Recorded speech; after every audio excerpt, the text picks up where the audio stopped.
早晨，今日咧言論自由行咧就嚟到新立法會大樓外邊啊！咁喺我旁邊咧，今日有一位咧就嘉賓，咁我即係咧會用即係英文去訪問佢嘅。I've met Dr. Julien Chan while I was in Harvard in early February during the blizzard. Good timing. While I was attending the Harvard Social Enterprise Conference. What does it really mean by public policy innovation? Because one of the professors back in Cambridge in the UK told me that politics is always about compromise, and compromise works opposite with innovation. If you compromise too much, you don't have to innovate, right? You're just stuck with the old problems and old solutions. So what does it really mean by public policy innovation? No, I can see why compromise is an integral part of politics. But when you're talking about government and service delivery, one way of providing better service is to think of new ways of doing that. I mean, your mobile broadcasting booth here is a great new service. And, Thank you. You know, in fact, as we discussed, the Boston city government has a mobile office, so City Hall on the go. Oh, they call City Hall on the go? City Hall on the go, where you can come up to the window, and instead of ordering a taco or some kind of wrap, you can register your vehicle or pay a fine. Oh, so it's a truck as well? It's a truck as well. All right. It's a public office. Public office. Inside a truck. On wheels. Right. All right. Yeah. Okay. So you have a public office on the wheels. Public office on wheels. So that is an example of innovation. All right. In public service delivery. So they can pay their fines or ask for registration of various type of public services in the mobile truck in Boston. Right, in Boston. Oh, yeah. Ingenious. All the different neighborhoods in Boston. Oh, so really? We hope that will become a new way of getting more people in touch with City Hall. All right. But I thought Boston is actually quite accessible to different parts of the cities. Why do you still need a truck to bring the government office to the people? Because, some people won't be able to find the time to use the mass transit system or to get to City Hall. And as you should know, parking in Boston is horrible. Oh, yeah. Right? So I think this way the City Hall trucks can then go to different neighborhoods, which Boston has a lot of, and provide services that way. But how about all the promises of the so-called e-government initiative, doing things online, talking to individuals online, solving problems on the internet? We need better bandwidth in Boston. We're not like Hong Kong. We don't have the advanced technology. So I think some of that is doable, but not everybody has access to the internet. Yeah. And so providing services in this way, it just creates another form, another channel of delivery. Yeah, and face-to-face communication is always the most effective, especially if you're trying to explain policies, procedures, and if you need to talk to various public bodies, using the internet somehow can get quite complicated. It can. Yeah, but from your experience in the Ash Center, what would be an ideal environment for public policy innovation? What is the ingredients? What are the ingredients for public policy innovation? The crucial ingredient is going to be people.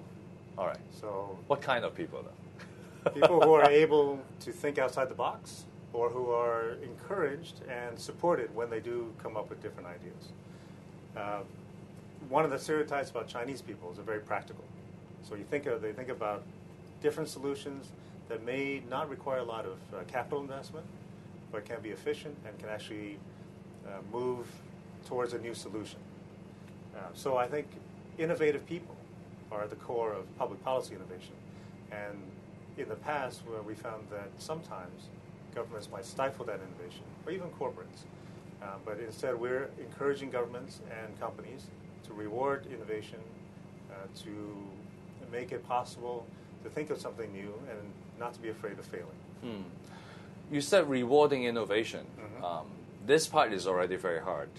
But how to be more encouraging? Because in politics, if you make a mistake, if you fail, you may have grave consequences, right? And you just told me that you have to be more encouraging, and at the same time, that's not afraid to take risks. Right. It's easier to do it in the business environment with all the venture capitalists, and the upside could be huge. You can have IPOs and all that. But in politics, the downside is huge. Right.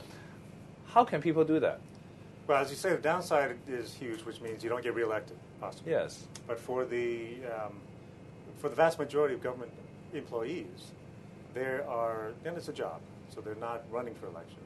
So what we are trying to do with some of our innovations awards and programs is to highlight those innovations in policy, in service delivery, that have succeeded, and then try to get recognition of that. The innovations that fail, we use those for our case studies in the course. Good idea.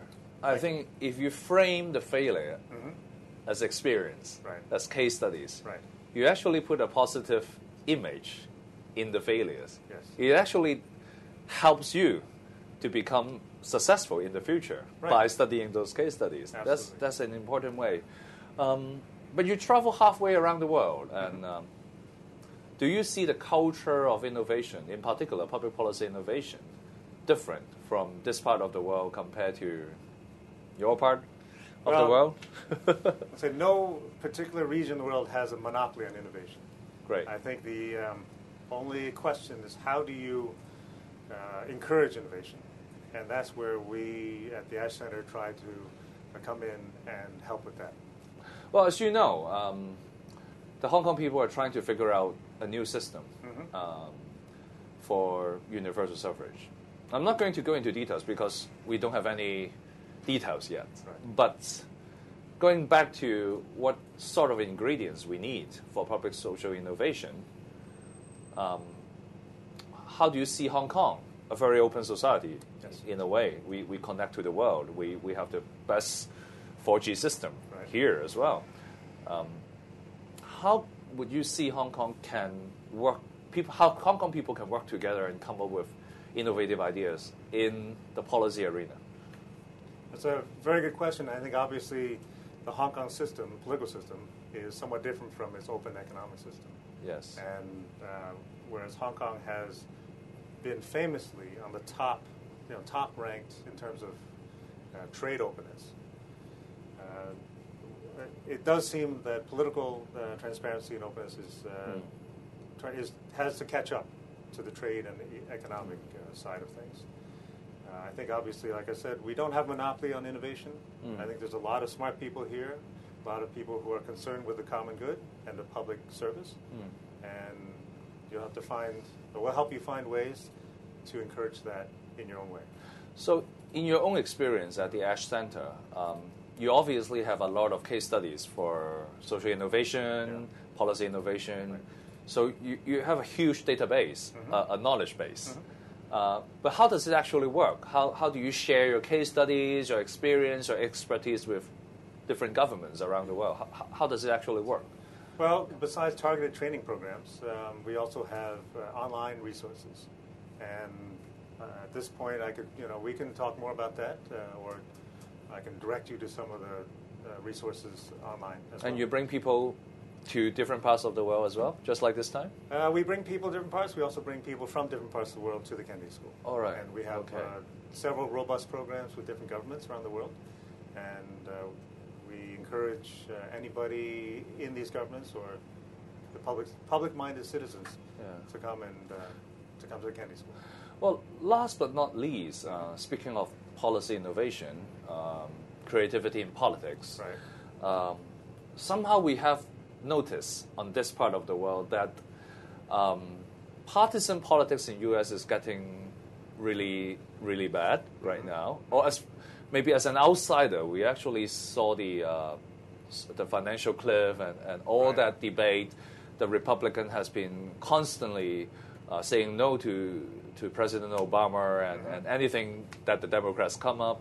I would say actually they are in a state of negative indulgence. How do you think this will go forward in the next 3 years? I mean, in such an environment where the Democrats and the Republicans are on the extreme sides of the spectrum. Do you think they can come together and discuss and innovate and come up with new things? Well, I think this then brings us back to your comment at the beginning where you said politics is about the art of compromise. At that level, we will have to encourage and hope for compromise. But at the same time, at the other levels of actual implementation and execution, there will be people innovating and thinking about better ways, more efficient, more effective ways to provide the services that the citizens will need regardless of this kind of deadlock at the top. Well, thank you, Julien. I know you have a busy schedule here. You'll be staying in Hong Kong today? Staying in Hong Kong until tomorrow. Yeah. Will you be meeting some of the government officials and all that? We've already met with some high-ranking officials in government and retired from government. Yeah. But I'd be doing other business development today. Without disclosing any details of the meetings, what's your general feeling about the atmosphere here right now? Well, obviously, we've just finished 2 very important sessions in Beijing, and your Hong Kong representatives have come back. And in general, people are hopeful. Okay. Recognizing the difficult situation, difficult challenges, from the environment to civil rights, but hopeful that new leadership and the relationship between Hong Kong leadership and the central government leadership will be a good one. I think that's a very important ingredient too. If you want to innovate, you have to have hopes. Yes. If you don't have hopes, you won't be able to have the urge to innovate. Because when you have hope, you will look forward to something. You look forward to something, you may be able to come with something new. I think you're right. I think innovators, by definition, are optimistic and hopeful. All right. That their innovation will have an impact. Well, let's keep hoping then. I will. Well, thank you, Julien. Vincent, a pleasure. Thank you very much. Welcome to Hong Kong, and I'll see you maybe in Hong Kong, maybe in any parts of the world. Come on back to Cambridge as well. All right. Thank you. Right. Bye. Bye.